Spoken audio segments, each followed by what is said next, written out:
Hello, everybody, and welcome to your very first week of boundaries. Now, that is a lie because you've actually been practicing boundaries for many, many years. This is just the first week of your online course. So, Sandy and I are very excited to have you. We get super pumped, especially about these calls, because it's a really good chance to not just for us to impart information, for us to share and see what's landing, where you really are needing help, and how we can support you or celebrate you. And I do want to talk about that for a second too. Oftentimes when you set boundaries in your world, it's not like the other person goes, yay, you said no to me. That never happens. I kind of wish it did. So this course is the place where we celebrate each other setting boundaries. You get a chance to go, yay! And then that gives you the freedom to start doing it more and more. Because typically when we're met with resistance, we don't want to hurt people's feelings. So we get small and we don't set a boundary, or we get triggered and we don't want to set a boundary. So this is our chance to say, yay, you, no matter how small, no matter how seemingly insignificant the boundary is. And so we celebrate you.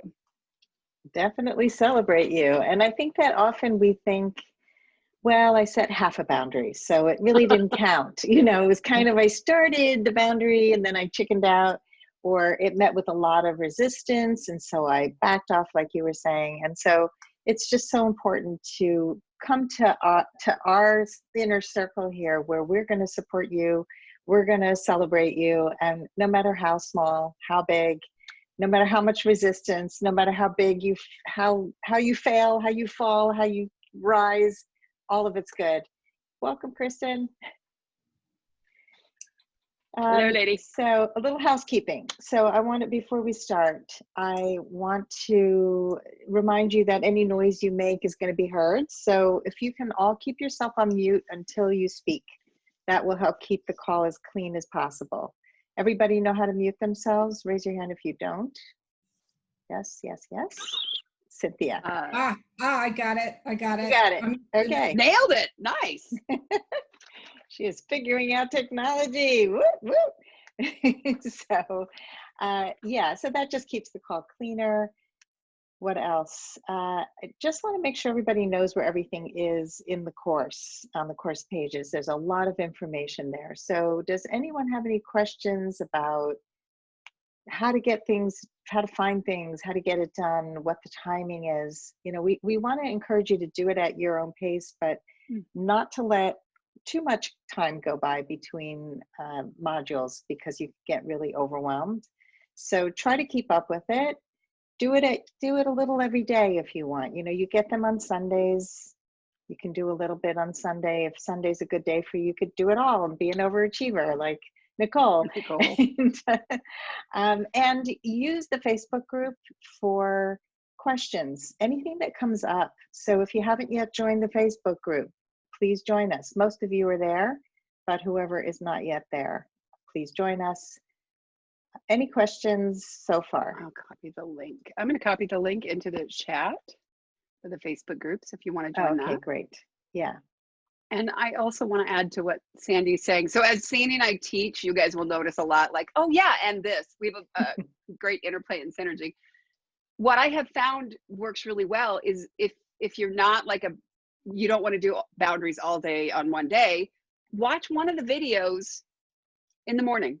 Like make it your boundary time, or watch one of the videos at night. So every day you're watching one of the videos. There aren't 7 videos. There are 3, 4, 6. So like every day, get into that practice. Anything that we do, we're really helping you maintain and keep a practice of boundaries, because it's not like one and done. I said it, I'm done. Everything is gold. But to be able to incorporate everything, if that works for you, just do a little every day, or do one of the videos every day. Yes, that's a great tips. I would love for everybody to start with setting an intention for this course. So if you can just think about, what do you hope you will accomplish? What do you hope to achieve? Where might your boundaries need some support? We would love to hear from you. And it really helps to kind of have a focus as to where you're going so that you can get there. So if you can unmute yourselves and share what your intention is. And I take notes. So if you see me looking down, I like to write notes. It's a thing Good. for I me. like that you write notes because I don't. Nicole. Yes. So my intention is, I tend to state a boundary, communicate it, it's out there, and then I don't enforce it. I don't follow up. And then it's violated. And then I'm like, well, see, see, this is why. So I think what I want to work on is better enforcement of boundaries and how to follow up on those and make sure that they're either not violated or set another boundary if they are violated. Awesome. Thank you.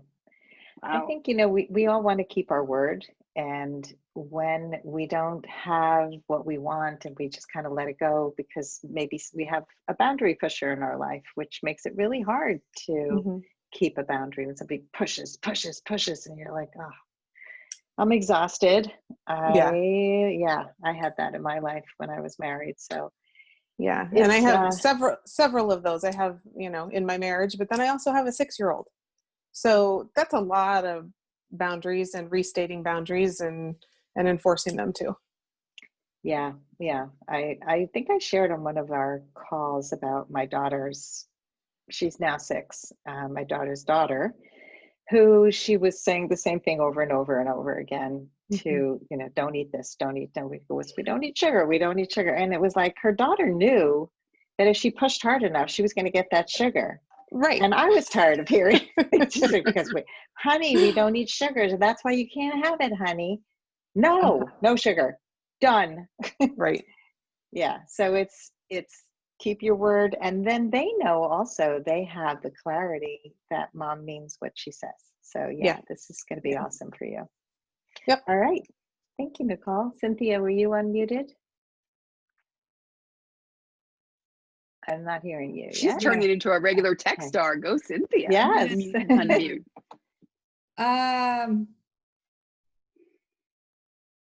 My intention is to stay up with the course and do the homework. Well, why are you taking this course? Not just to finish the course. To get the gold star. Yeah, right. I'll put just a gold star. To improve my boundaries. Yeah. So my intention, you mean specifically?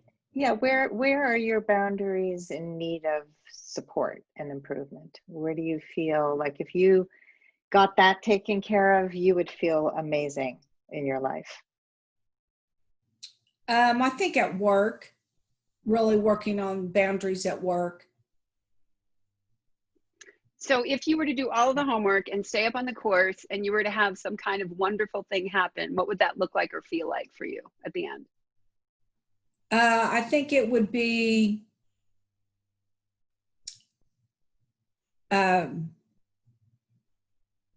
feeling more comfortable, about myself and feeling more confident.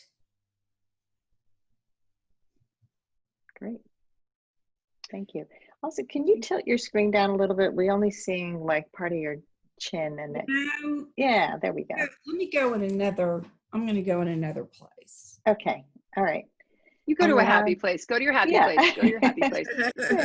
And thank you, Cynthia. So sometimes we will look at the step of the how is like, I want to do all these things. But when we look at what do I want to get from it, our minds speak to us oftentimes in pictures. So whether it's a good picture of something we're excited about and we can create, or if it's a picture of something that freaks us out and makes us nervous, then we create an emotional reaction to it. So when I picture Cynthia now, I picture you feeling really comfortable, feeling confident, kind of having a swagger at work, like a woman who knows her stuff. And I don't know what you do for a living, but that's the picture that I'm holding in my head for you now. Okay. Yeah, and it's good to just picture that for ourselves. Like, where do we want to be? I love that. All right, so Cynthia, I'm going to mute you now. Who else would like to share? Hello. Leslie. Oh, Kristen, Kitty! both of you. All right, Kristen. I just want to come out of this being more authentic. I'm in a newer relationship, and as of the last almost 3 months now, we've been living together 24/7, which is quite the deep dive for the beginning of year 2. So we're doing really, really well. But we've noticed some, like, I assume like I'm at fault way too often. So I just want to find some more self-assurance out of participating in this course again, and I really want to dig in and digest all the wonderful materials that are lying ahead of us, because I skimmed through some of them last time and I knew they had just huge value, and I just didn't have the time at that time to really dig in. So Well, I'm glad you're back, and authenticity is definitely a great outcome for setting boundaries and also not feeling like you're to blame all the time. Because you're not. I can tell you that, and I don't even know you, but I'm happy to have you back here again. thanks. Yeah. Teresa, did you want to say anything to Kristen? You're busy there So- taking notes. Yeah, and I like to picture the outcome also. So if you were more authentic, what would that look like, feel like, be like? How would you know you achieved your intention? How would that? Like visually, I just see it as like feeling more even, and it's interesting just to be so intimate with someone 24/7 but like my partner's really comfortable saying how he feels and what he likes and what he doesn't like, and sometimes that shocks me because I would never say that. And I think a lot of it's just gender and enculturation about keeping the peace and being pleasing, and he's like no, I want all of you, and I'm like, well, I'm gonna go find it. Sometimes it's not coming out so fast. So sometimes it's speaking up when you don't want something. It's more of instead of asking for, are you good at asking for what you want, or is it more like saying what you don't like? Or I think it's both. And I don't know, I'm listening to a lot of podcasts and stuff lately, and someone was just like talking about, if you like, what do you want for dinner? Like half the time I say, I don't know. And I'm like trying to force myself. The idea was to force yourself into a decision. And so sometimes it's just silly stuff like that. Yeah, deciding. That's what I want, and sometimes what I don't want, and how to like do what I don't want. Like, cool, I know you guys have like angles and sentences. It'll make it feel loving and, not aggressive and not countering, just clear and authentic. Mm-hmm. Totally. The other day, something happened with my daughter. I'm trying to remember. She did something, and I basically said, I really appreciate what you did, and next time, would you be willing to do this instead? And she goes, wow, that was really not nice, Mom. I'm like, well, I tried to say it so nicely. And my son is like, yeah, she's probably never going to do that again, so you didn't need to share that with her. I'm like, yeah, but it was my truth, so I'm cool with it, but I didn't mean to hurt her. Anyway, I'm excited that you're here. You're going to get a lot of that this time around. Cool. So thank you, Kristen. I'm going to mute you. And Leslie. Oh, am I unmuted? Yeah. Oh, great. Okay. Well, what I find is I know that I'm not feeling good, but I don't know exactly how to respond because I don't know how I feel. So my intention would be to move more from my head into my heart, because my automatic with relationships is to do what the other person wants. It's my MO is accommodating. And I often go to that mode before I even take the time to think, what am I thinking? What do I really want? So it would be to take that time and move it.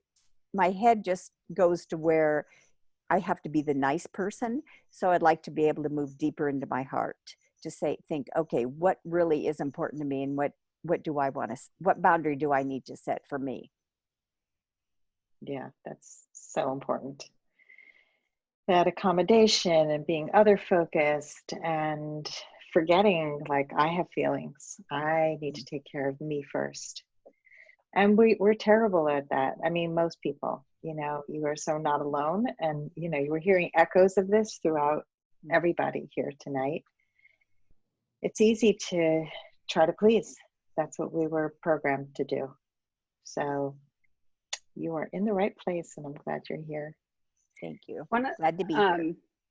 Thank you for sharing that, by the way. Thank you for being vulnerable about that. We aren't asked as little girls, how do you feel about this? What would you like to see? Unless we have really evolved parents. I know Nicole's mom, super evolved, but we aren't taught how to look into our needs, our wants, or even our values. One of my most heart-wrenching stories was working with a woman who is a tech CEO. She's awesome, and she's all about mission-based work in the world. And I was doing a boundaries workshop, and my number one is know what you want and then learn how to ask for it. And she's like, she raises her hand. She's like, how do you know what you want? Mm-hmm. I don't even know if I have a need. No one's ever asked me. And she's in her 40s, and she's a mom of a 13-year-old, and she's in a relationship with a man, and they've got 2 other kids. And not once had anybody ever checked in with her to ask her what she needed. Same thing at work. She was a corporate Xerox employee, a high-level VP, and no one ever checked in. So she never learned that skill. And I'm ready to give this boundaries workshop on, 3 different things and how to do this. And she's like, wait, I need number 1.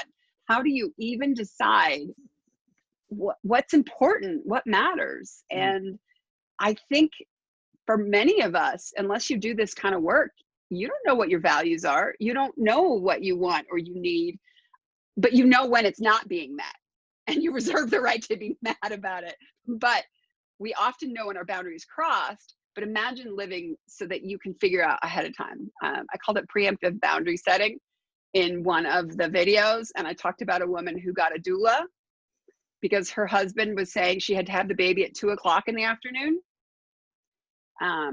And she wasn't really sure if she was going to go into labor by 2:00, but he needed to eat and he had to have his day settled before she went into labor. And she's like, you know what? I'm getting a doula. And you can out yourself if you want. I'm just saying. That's me. Can I say something also that in talking about when you were a kid and never being asked what do you want, I always think of, so we didn't have a lot of money when I was a kid. My mom was a single mom, so if we went out to eat, we would always have to go wherever she had a coupon. Oh. And she would say, here are your choices. You could get this or you can get this because that's what I have a coupon for, right? So growing up, I mean, even when I was a teenager, when I was, people would say, well, what do you, if they did ask, what do you want? I would say, what are my choices?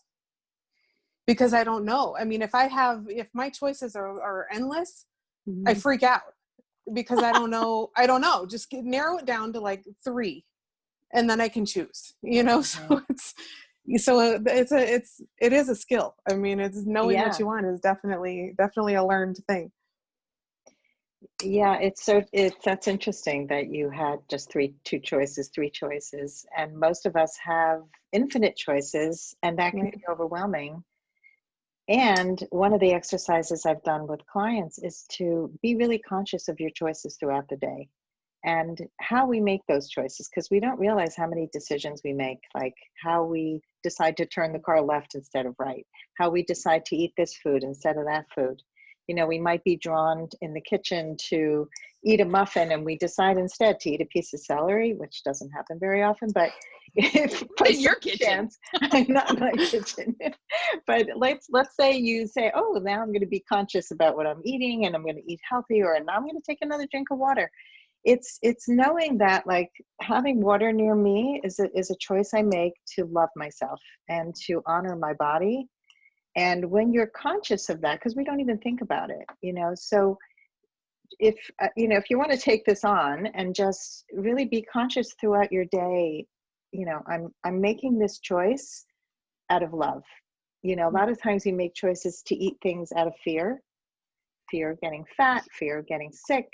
And let's say I'm doing this out of love, or I'm going to this place because I love myself and I'm honoring myself.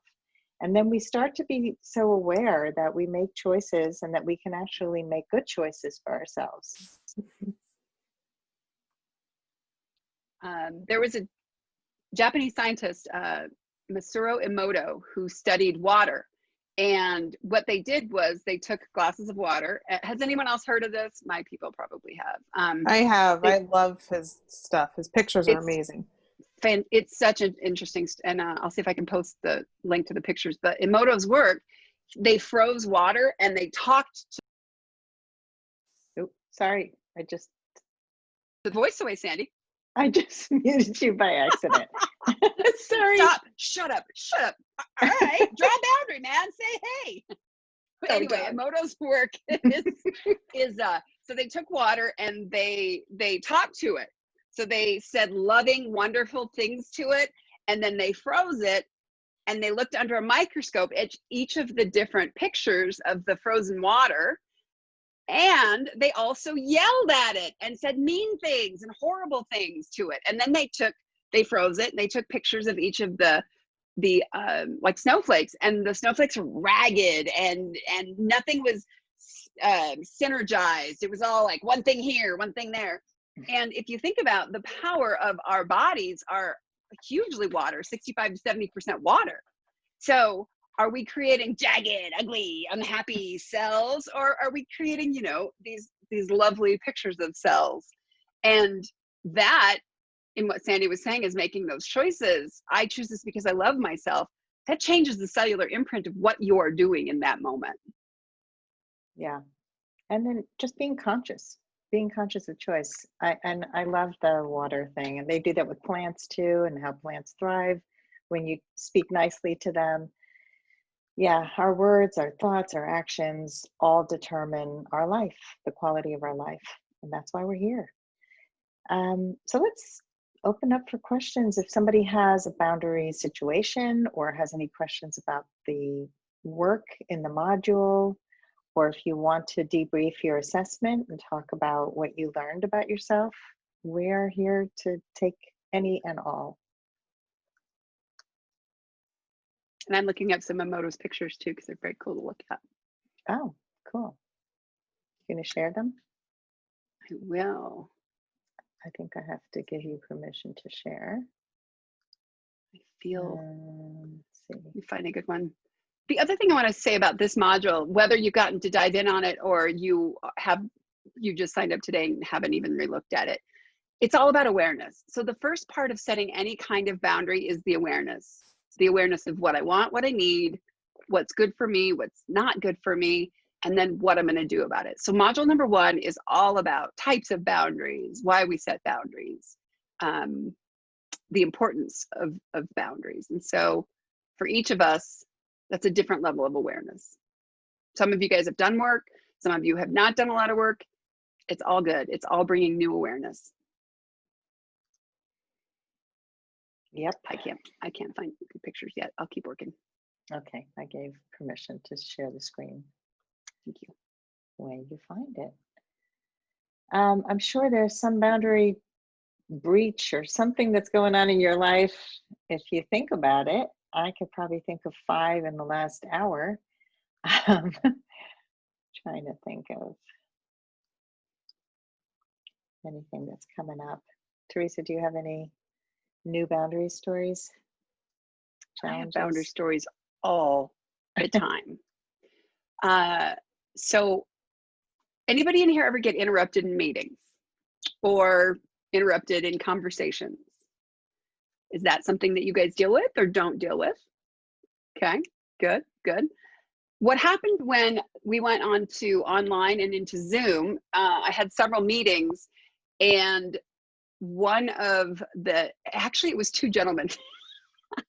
The other woman and I were on the call going, why did they keep it? What you doing with the interrupting? But out of excitement, one of my friends specifically would interrupt everything. He wouldn't let me finish a thought. And sometimes I pause. You know how you have a thoughtful pause, you think, what's next? And interrupting, I have found, is one of the biggest triggers for the majority of us because we feel unheard and shut down. So my friend Chris would just finish my sentence for me, which I didn't want it finished. And I started getting all triggered, and he'd done it a couple of times. So I set up a phone call and I said, did you see when we were on that Zoom call and I had to put up my hand to say, I'm not done yet? Do you know why I did that? And he said, well, I guess it was because you weren't finished yet. And I said, yes. And you'd interrupted me several times. And he said, oh, I didn't even catch that. So oftentimes when we're being interrupted, we think the other person's doing it on purpose. Yes? Anyone else? Someone interrupts you, you're like, they're, you know, what a jerk, or, you know, they're doing, who does that? But what oftentimes happens, it's unconscious, and it's not conscious behavior. So I brought consciousness to it, and I told him, because I was ready to leave these meetings. I don't want to be interrupted all the time. And I asked him, is that something that you can look at? And he said, I am so sorry. That is never anything I want to do. And I will absolutely take a look at it. And at the end of that conversation, I felt so much closer to him. And we've been business partners for many, many years. And he gets all my boundary stuff. Like, I set boundaries with him all the time. But every time we have a discussion, I feel closer. I don't love him like intimate, like he's like a brother, but I love him more because he listened to me and he respected me.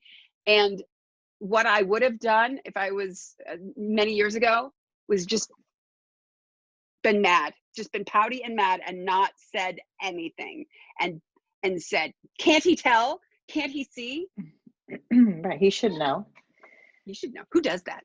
Yeah. And right. So that's a great example of how we transform with boundaries, because you went from this angry, shut down, read my mind kind of person, which is how most of us walk around in the world, judgy and they should know and what a jerk. And that's where we sit in that space.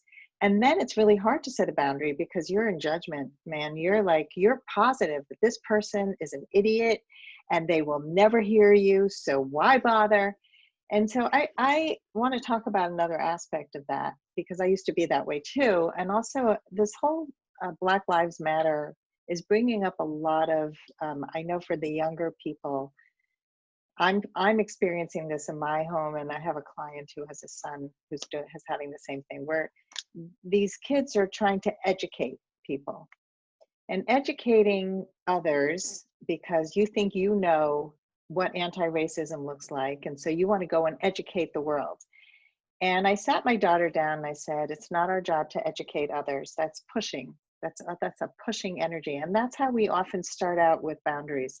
I'm going to teach that person a lesson, right? And it's not at all that energy. This is what works for me. And so that's what I was trying to help her see, that it's great that you want to speak up and it's great that you want your voice to be heard.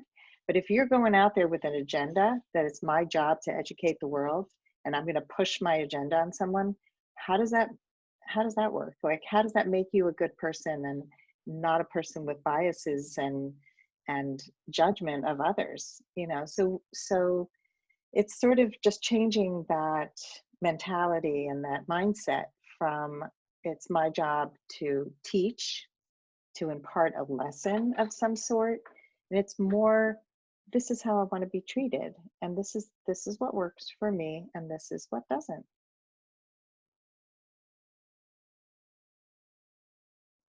Has anybody felt pushed recently? What you should do, what you're not supposed to do? Anyone else been telling you what to do or what to think? Definitely. Just Sandy and I. Wow. And this is a safe space. I wanted to say that also. This is a safe space. You can share. Okay, so I have a challenge that I would like some suggestions on. How's that? Good. So my husband, challenge, right? He refuses to clean up after himself in the kitchen. Okay, and this has been an issue as long as we've been married. I have asked him, I said, can you please put your dishes in the dishwasher? Can you wash them? Can you do something with them? And he point blank said, no, I'm not going to do that.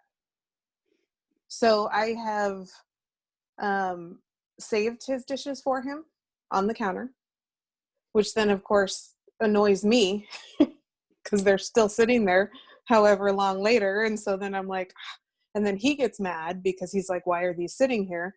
I have stopped cooking because I don't want to clean up after him. So I'd rather have him go out to eat and I can find something for myself, you know. But we have a new nanny starting July 1st. It's not her job to clean up after him. I mean, nor is it mine, but it's not her job.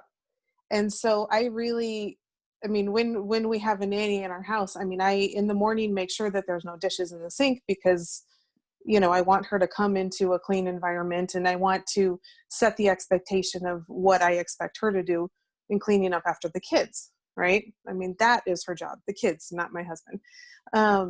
So I'm not exactly sure how to get from point A to point B. Somebody just came in. Yeah, somebody did. Oh, that's Hey. Jay. Hey, That's Jay. Say hi. Say He's hi. the 6-year-old. He's the 6-year-old. Hi. So I'm on a call. Can I So come Sandy, see I'm you gonna in a let you minute? handle this. Go. Okay. Go. Hi, buddy. Thank you. I'll let you start. Talk about boundary violation. Are right? you okay with the door open? No, Your door's open. I know. I'm closing it. The other thing That's I a want to mention boundary. is that Nicole's husband is also enlisted the 16-year-old to do his dishes for him. Right. Oh, Yeah, my stepdaughter. He expects her to clean up after him, including cleaning the bathroom, cleaning the garage, cleaning his nightstand, cleaning, you know, all of that. And then I don't know. I mean, I feel like there are some gender things there that he has where he expects a woman to do this, which I have a real issue with. so the first thing that I thought of was, have you ever told him what cleaning up will give to you? Yes. When, like I said, when we had our other nanny here, I mean, I really made it for her, I guess, rather than me. But he has said, it only takes a couple seconds to, you know, put my dishes in the dishwasher. And I say, yeah, exactly. It only takes you a couple seconds to put your dishes in the, and he's like, I don't know why you're complaining. Right. Because so he it only doesn't know takes why. you. Okay. So No, so he doesn't. I mean, right. So if you were to tell him what's important about it to you? I feel like I'm his mom. And this is not the only area. Okay. So that's what it's not. That's kind of more like why you hate it. But Okay. what I'm asking is, what would doing the dishes do for you? What need of yours would be met? What, you know, that kind of thing. I feel like it would give me more time to dedicate to other things, the kids, all of that. What else would it give to me? I mean, really, it's just knowing that I'm with someone who can take care of him, that I don't know. That, again, that's that I don't have to take care of. Yeah. So it feels like a burden. It feels like, Yes. right. And you would like partnership. You would like to feel Yes. his support and his partnership. That's what it sounds like to me. Yes. And so if you were to speak to him, I'm not sure if he could hear it, but instead of being the reprimanding mom, because that's who you've become, to say, look, I don't want to argue with you anymore about this. It's really difficult for me. And I don't want to fight. And I just want you to know that when you do the dishes, like when you help, it gives me so much support. And somebody's here again. Okay, well, I'll be there in a second. Okay, give me a couple minutes. Can you close the door, please? Thank you. Sorry. That's Boundaries. So, yeah. Boundaries. That's why I'm here. But it's like, I once heard Alison Armstrong, who is an expert in how men communicate and women communicate. And she talked about like when women go take out the garbage and men will do it, but then they have to be nagged. And Mhm. And then when you tell a man, I really appreciate when you take out the garbage because it makes me feel supported. And that's really important to me. You know, when I get your Mhm. support, here's how I feel. You know, I feel a sense of well-being. I feel a sense of peace. You know, it make just gives me a sense of, oh my God, I'm getting you to help out. Like, you're exhausted. You're doing too much. Right. Mhm. And so it'll probably give you more time for him too, you know. So Sure. there's a payoff. And a lot of men need to know the why. They don't want to just be told do it. And I think this is it's true for men in general, but that's why women end up nagging and instead of just telling a man. Mhm. Like when my Mhm. son cleans up in the kitchen, I tell him how much I appreciate it because of what it does for me. Sure. And there's a sense of also equanimity in the relationship where we're all feeling like everybody's part of a team.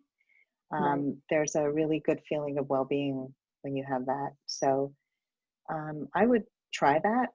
It may Okay. not work right away, but, you know, and not make it about the nanny, but make it about, you know, your family unit and how much you appreciate support, that how much, you know, what it does for you. Okay. Thank you. Mm-hmm. And consider that too. What of yours is when the dishes are done and you feel heard and respected, what does that give you? And maybe it's just feeling heard and respected, but Mhm. look at it in those terms too. What do I get? What do I personally feel when that's happening? Okay. Because it's easy to feel violated and attacked, especially if someone's just like, Sure. no, you Right. set a boundary. It's hard enough to set a boundary and someone goes, no, I'm not going to do that. And then you're like, what do I do with that? Yeah, Yeah. exactly. I was like, oh, okay. I don't, I mean, I feel like he said that he set a boundary too, you know, like I set Well, my he set a boundary, he set wall. his. It's not a boundary. Yeah, That's a exactly. wall, you Exactly. know, and Exactly. that's just in your face. No. And Right. Right. there's no negotiation. There's no conversation. I want to know why. Why are you saying no? You know, Right. here's why I'm asking. I'm not just asking because I want you to do the 2 seconds of work. I'm Mhm. asking Mhm. because every little bit that you help me gives me this, makes me feel Sure. this, right? Sure. And I think if you start feeling more and really just feeling into what's going on for me, how am I feeling in this moment? Then it becomes less like I'm disciplining him. Okay. You have enough kids. Right. Yes. Thank you. Agree. You're welcome. Let us know how it goes. I will. All right, that was a good one. It's brought back memories of my marriage. Who I've else? got it. Leslie. Oh. Well, I have a situation where I think I set a boundary, so I'm curious about maybe some follow-up. My brother lives next door. He's not currently there, but his daughter, so my niece and her husband, have come for the summer. So they will be next door the entire summer. They have 2 dogs, one that is incredibly obnoxious, barks all the time, races up to you like he's going to attack you. So it's an issue also with any guests that I will have throughout the next few months. So one of the first days I was here, they wanted to bring the dogs in. And I did say, it was early in the morning, and I said, you know, I like my quiet time. This is based on Sandy's coaching. Reasons, to state the reason, you know, it's more, I like quieter mornings. And when the dogs are in here, there's just a lot of noise. And I also have a golden retriever. So there's just a lot of interaction. And so since then, when they've come over, they've always insisted that the dogs stay outside. So I'm at the point, it's been a week where I feel like I need to thank them or tell them I appreciate it, but then part of me didn't want to make it a big deal, but I want to make sure that it continues like this. So any suggestions would be helpful. I love acknowledgments. And those are so much more fun. So a really gracious way to say something would be just almost like you're going to pre-plan it in your head. And note to all of you, when I say something, it sounds off the cuff. It's not. It's totally planned. But you make it sound off the cuff, like you're having coffee or you're just visiting with them, and you just say, "Hey, I really want to thank you. This has been such a wonderful feeling for me to maintain this sense of sanity and peace. And I know it's because you guys are keeping the dogs outside, and I just wanted to say thank you. Thank you so much." Perfect. But you just start out with that, "Hey," instead of a, "Hey, you got to talk, we got to talk." It's like, "Hey, Yeah. you know what? It's almost like I just realized, hey." Right. Yeah. Okay, that's helpful. I agree. I think, just appreciating is reinforcing good behavior. We tend to always address bad behavior, but catching somebody doing something good. I remember back when my kids were in school and they would catch them doing something good, like lining up in the hall, right, or whatever. I always loved when they would appreciate the good, because it almost never happens. I mean, how many times in raising children, for you who are mothers, do you just focus on when your children are misbehaving? And, we tend to do that. So I love that you want to acknowledge and appreciate, and that will make them want to continue. Okay. Well, the other thing I've noticed, so this is a boundary question, is when they come over, they just walk in. And yesterday I was thinking, okay, I'm not feeling good about this, trying to pay attention to all of those feelings. So I really think it would be much nicer, not much nicer, it would be a boundary. But see, even just saying that I want them to do this creates anxiety because it puts me in the position of having to set a boundary. So I even feel anxious talking about it. But really, they need to knock, just a few knocks, and for me to acknowledge that, yes, somebody wants to come in. You could have been in the middle of naked dance time. And how did you know Leslie does that every day? Right? Right. What? It's naked dance time. So, but I don't know how to say it without, I don't know how to say it. So what's getting in the way? What's the fear or the that just came on over you?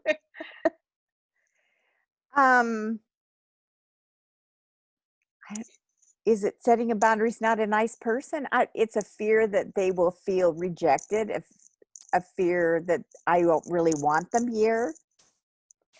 Right. So you right away go over to how are they going to feel? How right? are they going to feel? Absolutely. Right?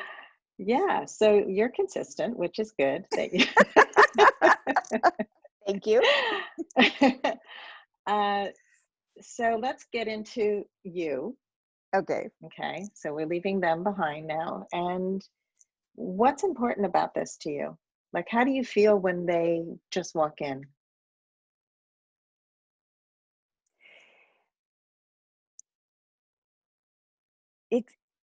It feels disrespectful. Mm-hmm.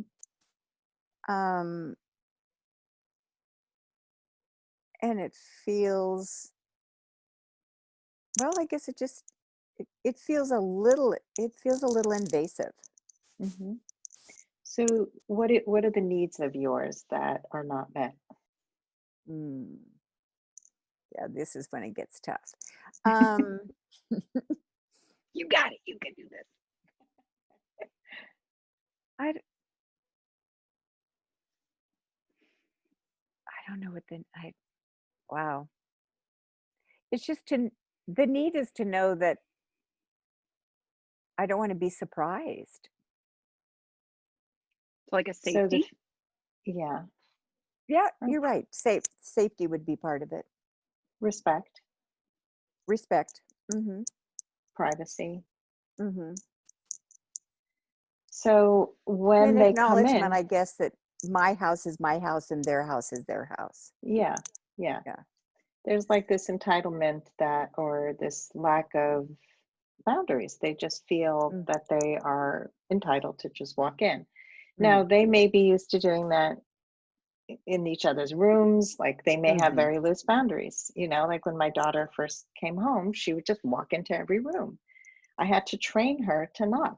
I had to put signs up. I had to put different signs for different things.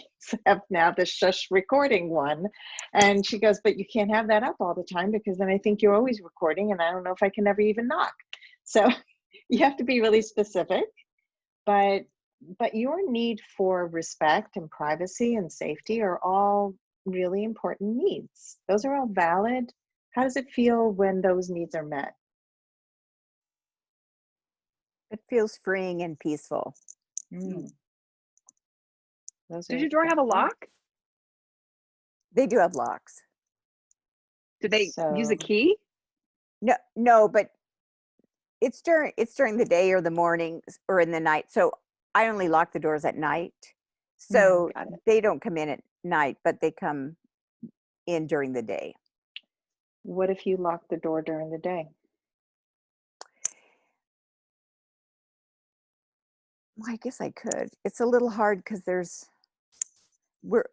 I'm in and out a lot, and the dog's in and out a lot, so it's a little tougher to lock.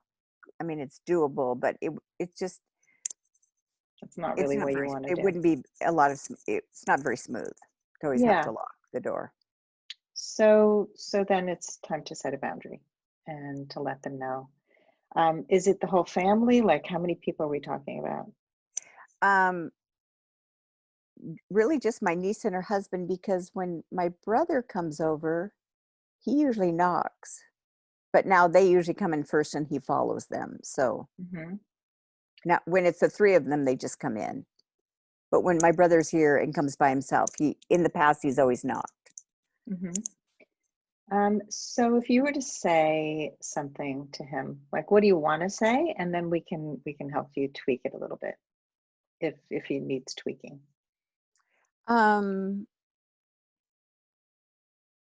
What do I want to say? Just tell me what to say, Sandy. I will tell you what it sounds like you want to say. Okay. Stop coming in my house. Yeah. I think I would say something like, love having you close by, and it's, I love the back and forth. It would make me feel better. It would be more helpful if you would knock before you come in. There's a big gap here where I can come and say, it would be helpful. Oh, so I don't really have to. Sometimes I might, but I don't know. But yeah, no, too loose. So, I know. But a good I start. know. Good start. Yeah.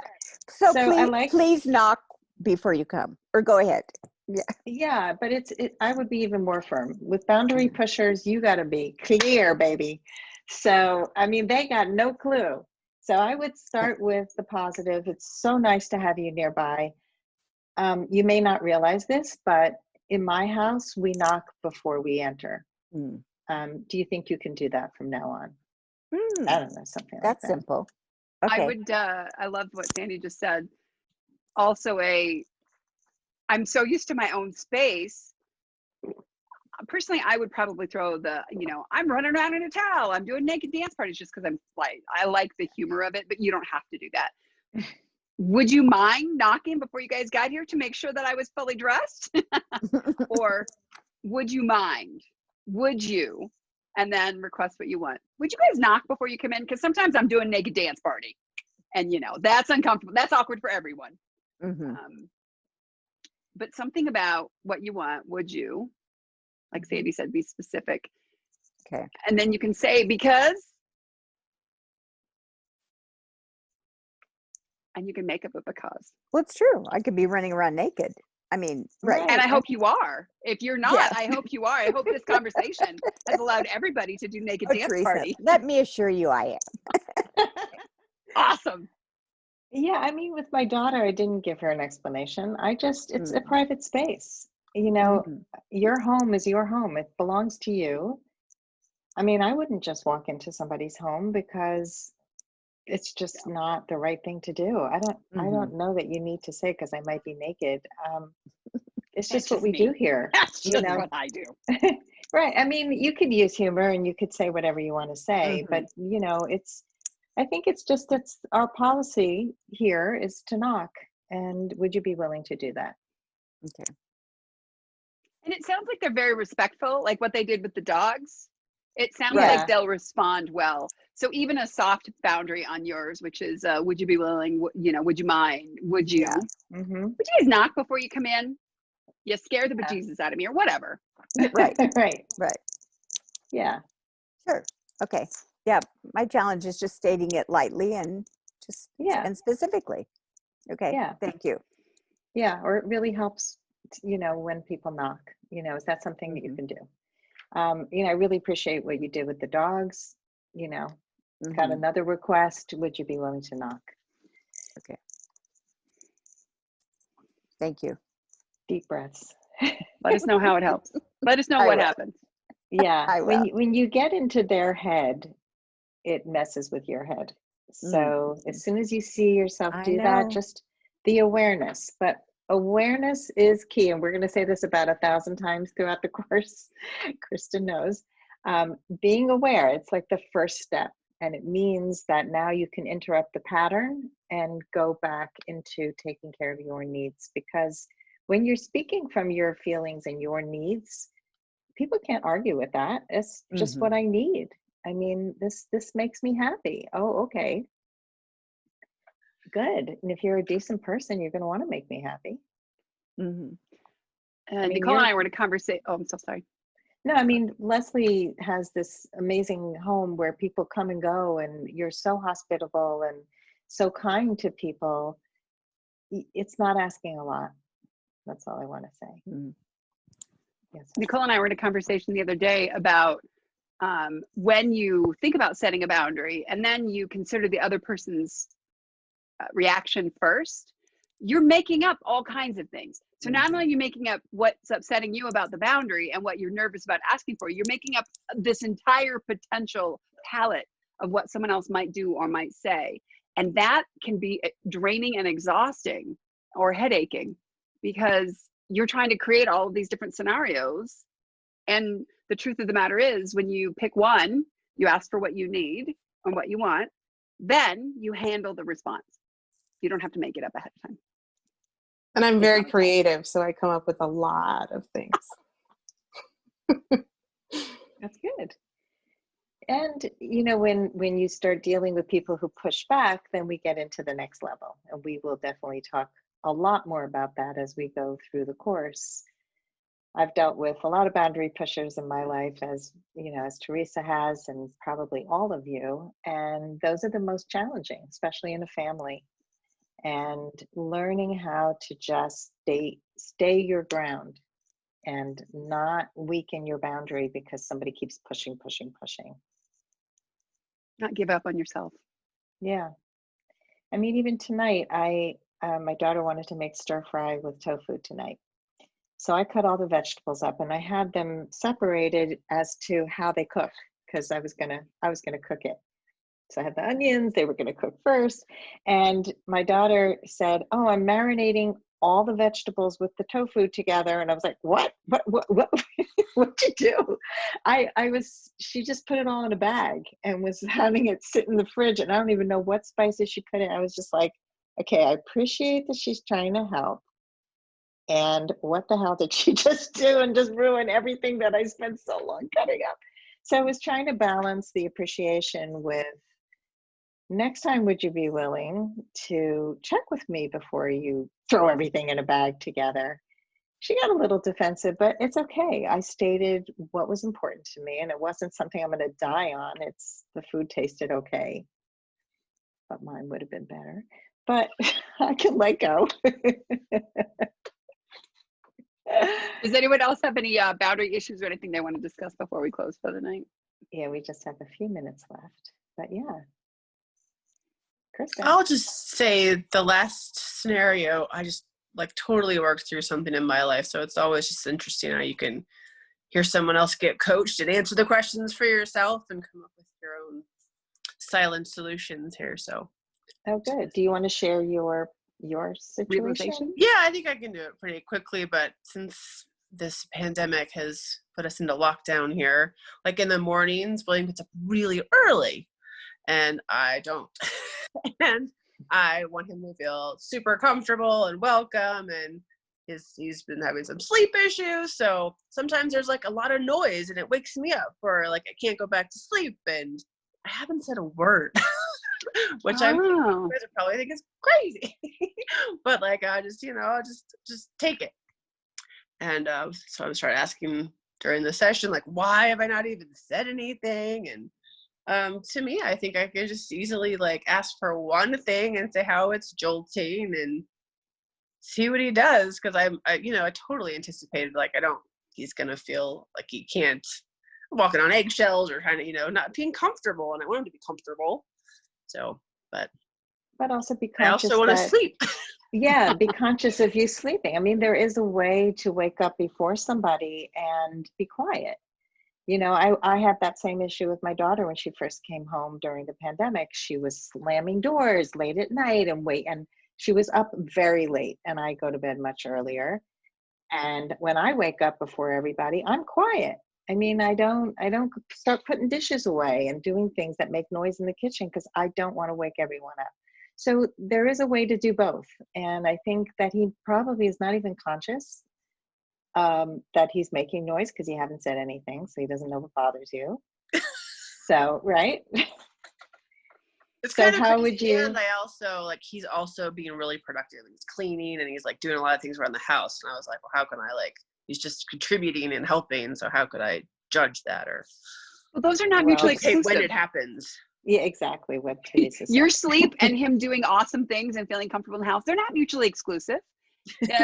So in your mind, you were like, he might feel this or he might feel that, or it might be a Tuesday and he might feel this way. And, you and Nicole could have a might be party about how someone might feel. But the truth is that he's probably still going to do those things. And you're just going to say, wow, this morning I was really jolted awake, or however you want to say it. And would you mind being a little bit quieter in the morning? You'll figure out how to say it diplomatically. Yeah, and he can do those productive things at times when you're not sleeping. Just like I can put away dishes at 8 o'clock instead of 6:30. It's really just again, you're part of a unit, you're living together. It's important to know that each part of that unit deserves to be heard. It doesn't mean that we're all going to have our way 100%, but we want to be comfortable saying, this is important to me. Can I share with you why?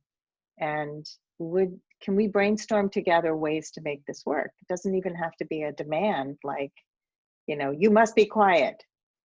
You're not asking him to change his sleep patterns. You're not asking him to do anything that he's not willing to do. So often we just don't know, and when we don't tell people, they just don't know, right? We don't ask. And so being specific, I would tell my daughter, when you go to the bathroom, the door is very loud. Would you be conscious of the fact that, can you close it lighter? Can you not slam your door when you go back into your bedroom?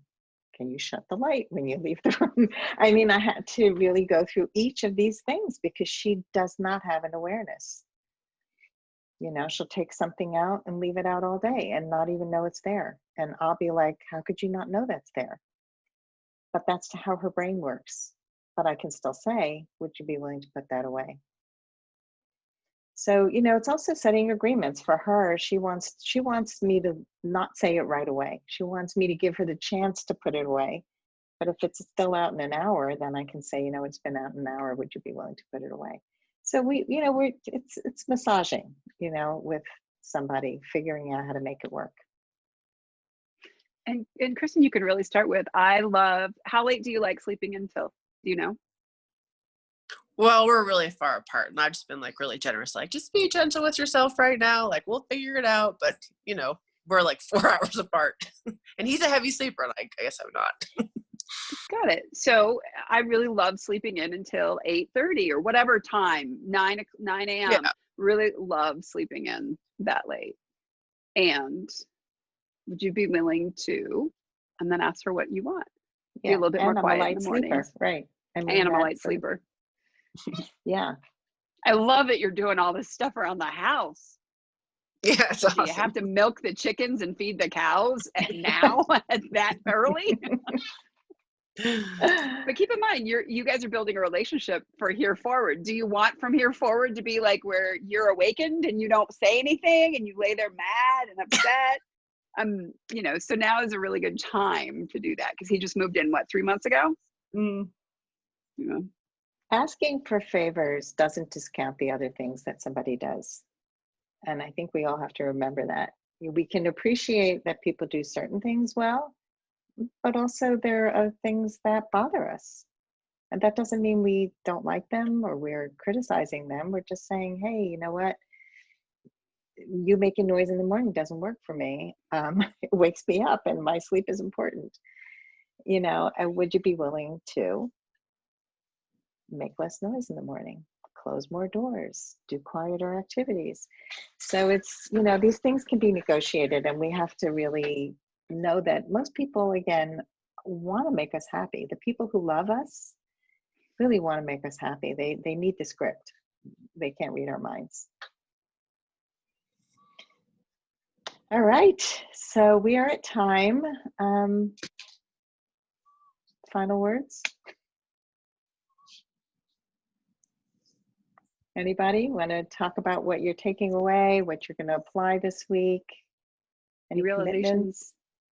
Yeah, ahas, takeaways, challenges, confusion.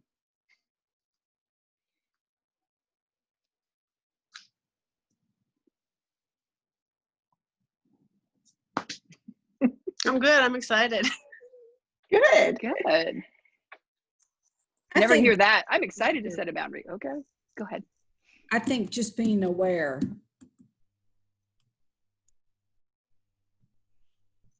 So you're taking away the awareness? Yeah, just being aware of where boundaries are not being observed, or where you would like to see things differently. Mm-hmm. Great step. Great. Thank you, Cynthia. Nicole, Leslie? I like the idea, Sandy, that you mentioned where you make so many decisions during the day. You pay attention to what the decisions are and why and how you make them. Mm. So it's a moment by moment revelation. Yeah, be and helpful. honoring Mhm. you. Yeah. Thank you.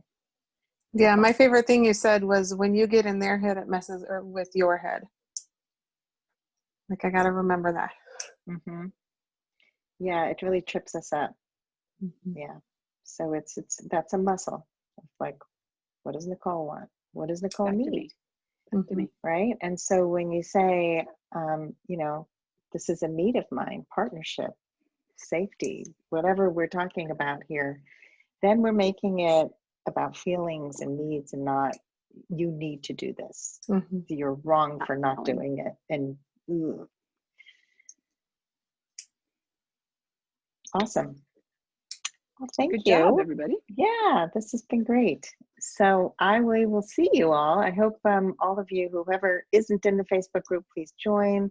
Use that space to connect with us all during the week between sessions. If you have questions, comments, a boundary situation, we will check in there and support you. Stay aware. Stay aware, ladies. Stay aware and conscious. Have a good See you week, next week. everybody. Thanks, guys. Take care. Okay, bye.